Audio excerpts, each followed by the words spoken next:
পুতুলকে কাজে এমন ব্যস্ত রাখো যাতে ও খাওয়ার চান্সটাই না পায়। তারপর যখন সানডাউন হয়ে যাবে তখন সমস্ত কিছু সেটেল হয়ে যাবে। খেল খতম, মেয়েটার আর খাবারই জুটবে না।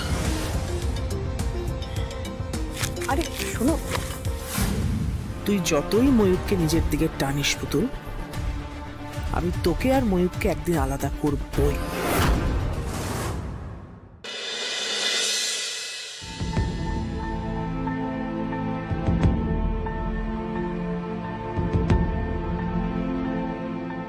মাঠান, বলি আসবো? কি ব্যাপার, তুমি এত রাতে? কি কিছু হয়েছে নাকি? কি আবার হবে, আসলে আমি এই আপনার জন্য জোয়ানটা নিয়ে এসেছিলাম। মানে অনেক রাত করে খাওয়া দাওয়া হয়েছে তো, এরপরে আপনার গ্যাস, অম্বল, গলা জ্বালা, বুক জ্বালা, অ্যাসিডিটি, বদহজম। তোমার কি বলার কিছু আছে? হ্যাঁ, মানে আমি আসলে বলছিলাম যে আমাদের বাড়িতে এত খারাপ খারাপ সব ঘটনা ঘটছে, তারকেশ্বর একটা পুজো দিতে পারলে কেমন হয়?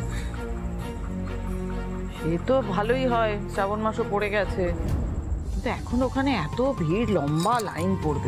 না না না না না না না, লাইন দিতে হবে না, লাইন দিতে হবে না, একেবারে ভিআইপি ট্রিটমেন্টে পুজো দিতে পারবেন। আমার একজন বন্ধু আছে, ওকে বলে দিলেই সব হয়ে যাবে। যাবেন?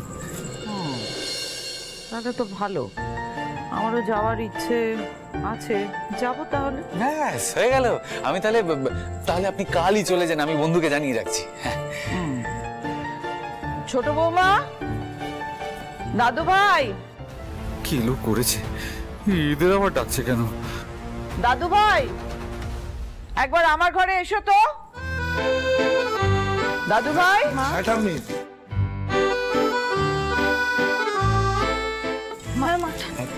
দাদু ভাই, আমি ঠিক করেছি কাল তোমার আর পুতুলের নামে পুজো দিতে তারকেশ্বর যাব।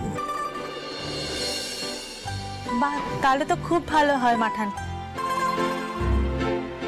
ওদের ওপর দিয়ে যা দুর্যোগ যাচ্ছে, বাবা ভোলানাথের আশীর্বাদে আশা করি সবকিছু ঠিক হয়ে যাবে। ঠিক আছে ঠাম্মি, কাল সকালে আমি আর পুতুল রেডি হয়ে থাকবো।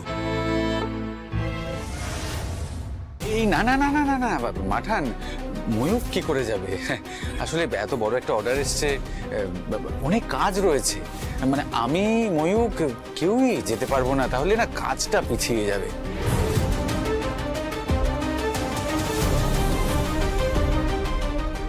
না না, এখন তো পুতুলের সঙ্গে কোথাও যাওয়া উচিত নয়, কখন কি হয়ে যায়। আমি অনেকক্ষণ ধরে শুনছি, সবাই বলছে, সবাই বোধহয়